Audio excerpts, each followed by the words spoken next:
नमस्कार, आप देख रहे हैं खबर उत्तर प्रदेश में। हूं गौरांगी गुप्ता। बात करेंगे आज की खबरों की, लेकिन उससे पहले एक नजर सुर्खियों पर। सीएम योगी का लापरवाही और मनमानी पर बड़ा एक्शन। मत्स्य निर्देश एएनएस समिति में 5 निलंबित। अयोध्या राम मंदिर में बड़ा बदलाव। राम मंदिर के पुजारियों को ड्रेस कोड फिर बदला। अब बिना सिले वस्त्र पहनकर ही करेंगे पूजा अर्चना। नवगठित धार्मिक न्याय समिति ने जताई सहमति। रास्ते में बहनों ने हाथ दिखाया तो रुक जाएंगी बसें। रक्षाबंधन में 26 से 31 अगस्त तक विशेष बसों का संचालन। लखनऊ अग्निकांड में सुप्रीम कोर्ट ने दिया संज्ञान। 2 दर्जन से अधिक घरों पर नोटिस। चस्पा अवैध भवनों पर सर्वे। यूपी में वक्फ बोर्ड के दस्तावेजों में 73,000 संपत्ति गायब। पूर्व मंत्री मोहसिन रजा की एसआईटी की जांच की मांग। 15 अगस्त पर राजधानी में बदला जाएगा ट्रैफिक प्लान। जनभवन से लेकर पुराने लखनऊ तक लागू रहेगा डायवर्जन। आप देख रहे हैं के न्यूज, खबरों का सारथी। अयोध्या राम मंदिर में बड़ा बदलाव। राम मंदिर के पुजारियों का ड्रेस कोड फिर बदला गया है। बिना सिले हुए वस्त्र पहनकर ही करेंगे पूजा अर्चना। नवगठित धार्मिक न्याय समिति ने जताई सहमति। पुजारियों के नए ड्रेस कोड की सहमति जताई गई है। समिति में बैठक में मौजूद ड्रेस कोड को लेकर के आपत्ति। अब पूजा अर्चना में बिना सिले हुए वस्त्र पहनकर ही अंदर जाना होगा सहमत।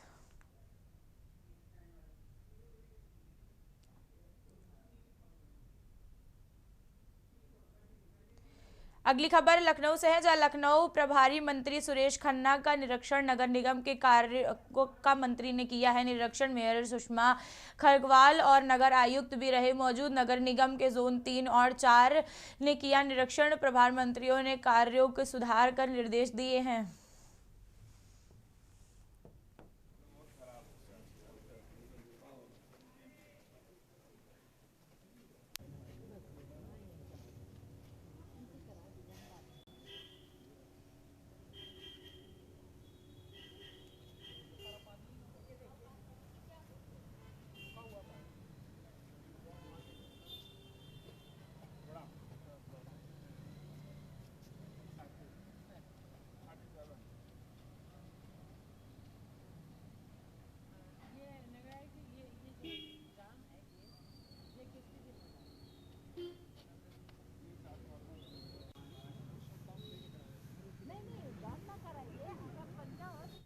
अब सीधे दिल्ली चलेंगे, जहां जानेंगे कि मल्लिकार्जुन खड़गे क्या कह रहे हैं।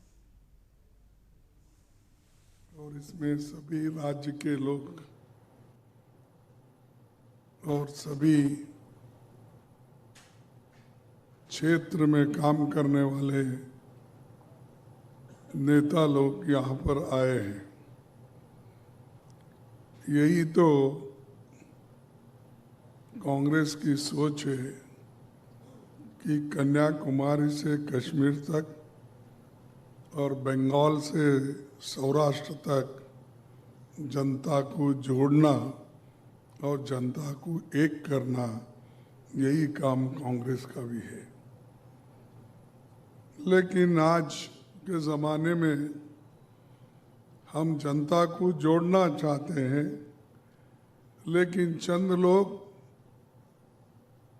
जनता में फूट डालना चाहते हैं, अलग करना चाहते हैं। तो वो एक सेक्शन आज बहुत बड़ा पैसे वाला बन गया है और जो महात्मा गांधी जी की, पंडित जवाहरलाल नेहरू जी की, डॉक्टर भीमराव अंबेडकर जी की जो सपने थे, उन सपनों को चूर चूर करने के लिए आज की सरकार बैठी है। इसको सबक सिखाना है। इसको अगर सबक सिखाना है तो हम लोग बहुत जोर से काम करना पड़ता है, क्योंकि जब तक आपके हाथ में पॉलिटिकल पावर नहीं आएगा तब तक आप कुछ नहीं कर सकते। सामाजिक काम करना अलग है, लेकिन देश में बदलाव लाना वो अलग बात है। हर एक क्षेत्र में, कोई ट्राइबल में, कोई शेड्यूल कास्ट में, कोई किसानों में, कोई स्मॉल स्केल इंडस्ट्रीज में काम करते हैं उनके लिए, लेकिन देश को बनाना, देश में एकता रखना और जो आज़ादी हमको मिली है उस आज़ादी को कायम रखना, देश के संविधान को बचाना, ये सिर्फ पॉलिटिकल पावर से होता है।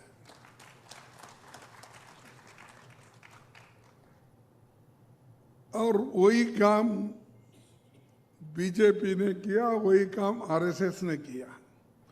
आरएसएस पहले तो कहने के लिए उन्होंने कहा कि सामाजिक सेवा में हम हैं और लोगों की सेवा करते हैं और राम मंदिर में जाके मेवा भी खाते हैं।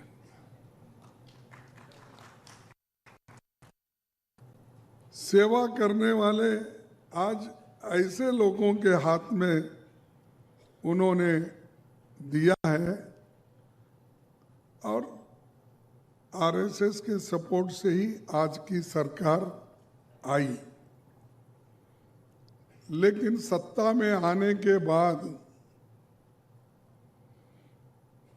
चंद लोग ये बोलने लगे कि हमको अब आरएसएस की जरूरत नहीं, सिर्फ मोदी की जरूरत है और हम बीजेपी अपने पैर पे खड़ा होके सरकार ला सकती है। बीजेपी के लोगों ने कहा, यही नड्डा साहब जब अपने बीजेपी प्रेसिडेंट थे उन्होंने कहा, मेरे शब्द नहीं है।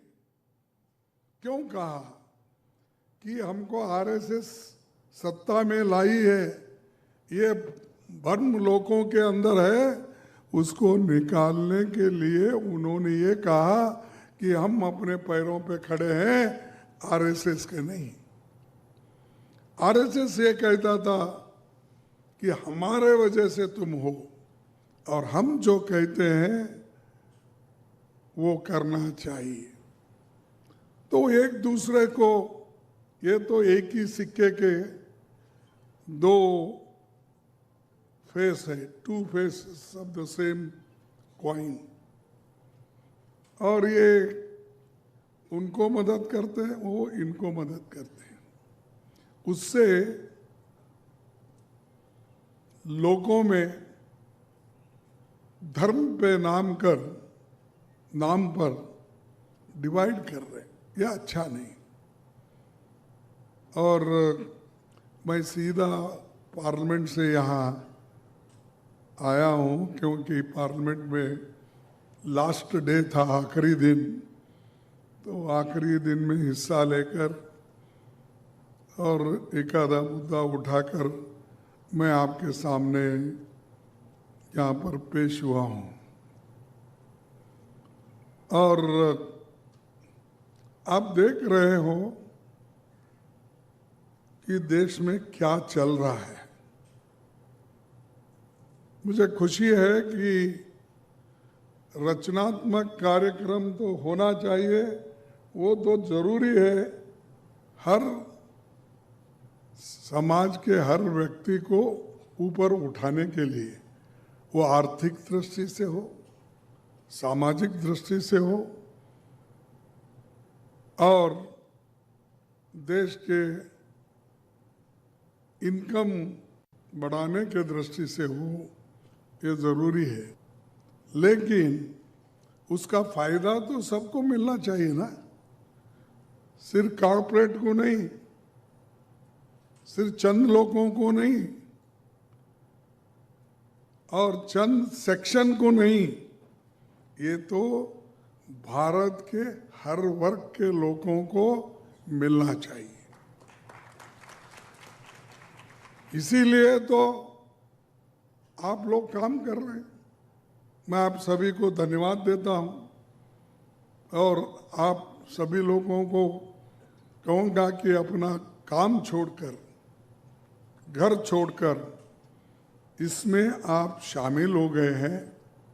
ऐसे रचनात्मक कार्य में ये बहुत बड़ी बात है। मैं आपको हृदय से धन्यवाद देता हूं।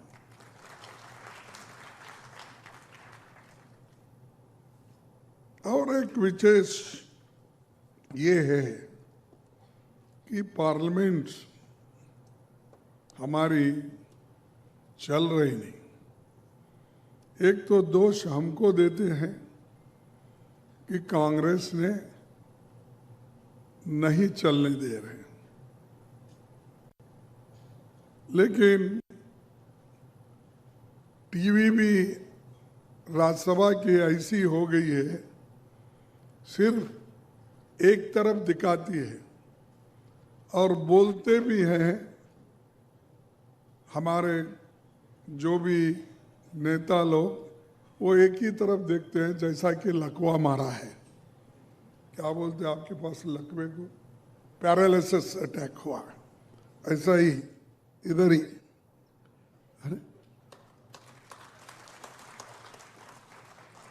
अरे दूसरे तरफ भी देखिए, उनके विचार सुनिए, सुनने के बाद जवाब दीजिए।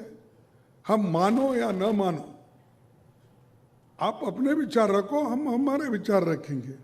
इसीलिए पार्लियामेंट है। पार्लियामेंट इसलिए नहीं है सिर्फ मोदी को फोटो दिखाने के लिए नहीं। सुबह उठते ही देखो आप टीवी में,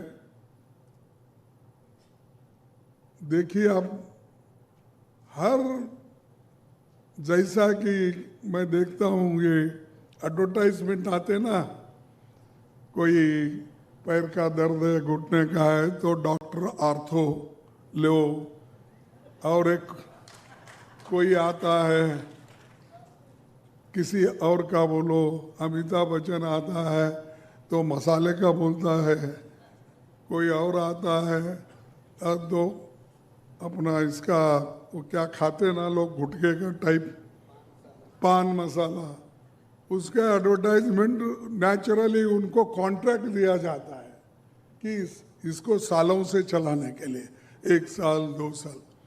ऐसा हमारे राज्यसभा के और बहुत से चैनल, मुझे बहुत दर्द होता है, दुख होता है कि जैसा ये एडवर्टाइजमेंट में गुटखे का, तेल का, यहाँ तक पकोड़े का और सब चूड़े का, हमारे राजस्थान के है ना चूड़ा, वो क्या, बीकानेर। एक ब्रेक लेंगे, आप बने रहिए हमारे साथ। आप देख रहे हैं के न्यूज, खबरों का सारथी। लखनऊ पीसीएस अधिकारियों के तबादले में 7 पीसीएस अधिकारियों के तबादले, पीसीएस अधिकारियों के तबादले पर अधिकारियों के तबादले। कानपुर स्वतंत्रता दिवस को लेकर कानपुर पुलिस अलर्ट मोड पर है। पुलिस कमिश्नर रघुवीर लाल ने निर्देश दिया है कि संज्ञान चेकिंग अभियान शहरों में चलाए, वहीं चारों जोनों में पुलिस अभियान चला रही है। सभी थाना क्षेत्रों में बैरिकेडिंग लगाकर जांच, संदिग्ध वाहनों और व्यक्तियों को से पूछताछ की जा रही है। वही संज्ञान में लेकर की जानकारी प्राप्त की जा रही है। डीसीपी और एसीपी स्तर पर अधिकारी मौके पर मौजूद रहे हैं।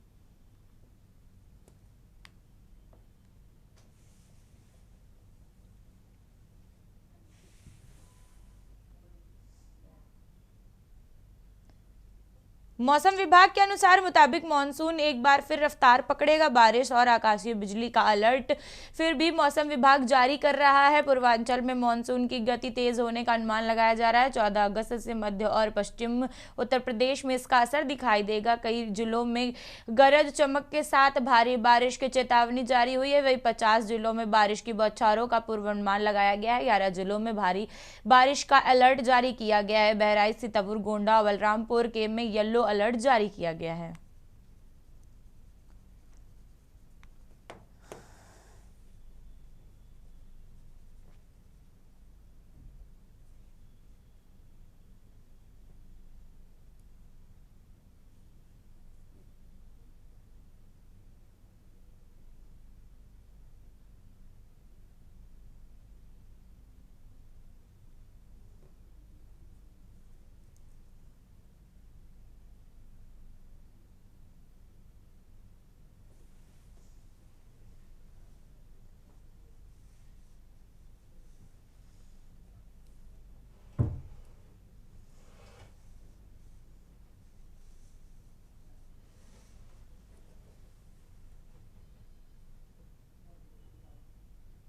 मायावती का केंद्र सरकार पर हमला, एफसीआरए संशोधन बिल पर उठाए सवाल। बसपा सुप्रीमो मायावती बोली, बिल के बिना प्रारंभिक चर्चा में जेपीसी को भेजना पड़ा। कांग्रेस समिति के विपक्ष के बिल को मांग में लेते हुए साधा निशाना। अयोध्या राम मंदिर चढ़ावे पर गड़बड़ी का मुद्दा उठाते हुए सदन में उठाने की कही बात।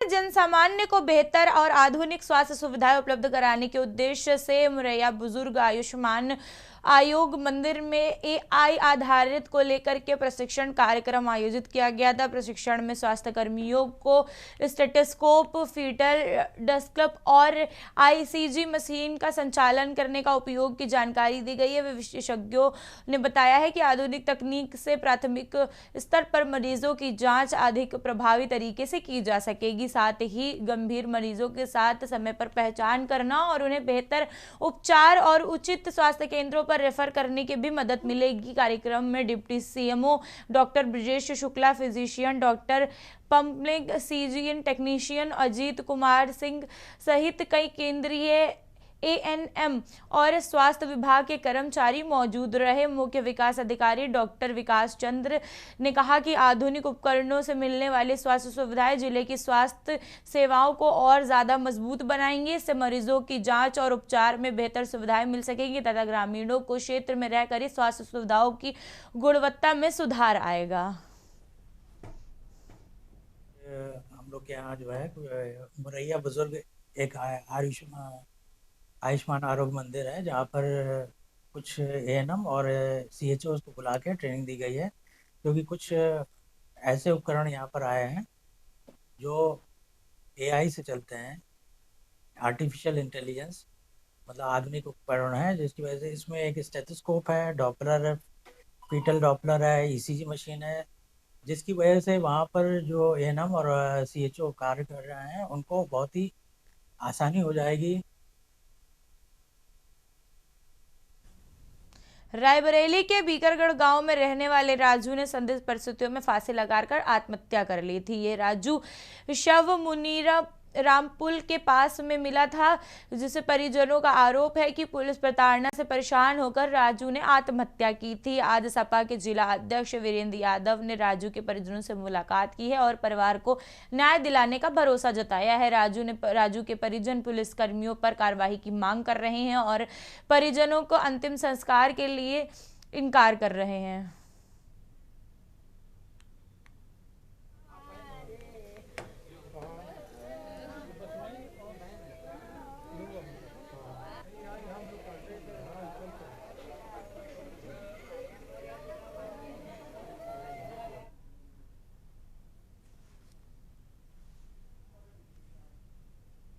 बहुजन समाजवादी पार्टी सुप्रीमो मायावती ने बसपा सरकार के दौरान स्वास्थ्य मंत्री रहे अनंत कुमार मिश्रा उर्फ अंटू मिश्रा को पार्टी से निष्कासित कर दिया है। उन पर पार्टी विरोधी गतिविधियों में शामिल होने के आरोप थे। इसकी जानकारी खुद मायावती ने एक्स पर साझा की है। जारी किए गए बयान में उन्होंने कहा है कि उत्तर प्रदेश में बसपा सरकार के स्वास्थ्य मंत्री रहे अनंत कुमार मिश्रा को उनकी पार्टी विरोधी गतिविधियों आदि में फलस्वरूप आज तत्काल प्रभाव से उन्हें पार्टी से निष्कासित कर दिया गया है।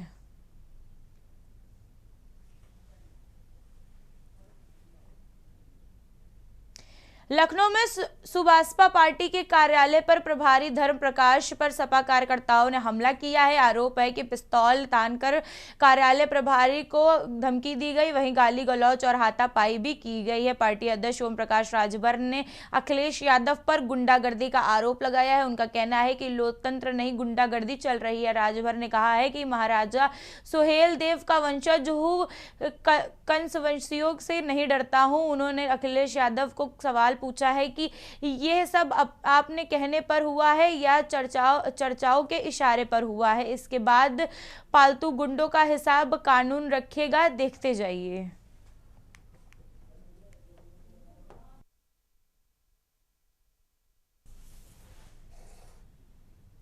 उत्तर प्रदेश की खबरों में मेरे साथ इतना ही। आप देखते रहिए के न्यूज़ इंडिया। नमस्कार।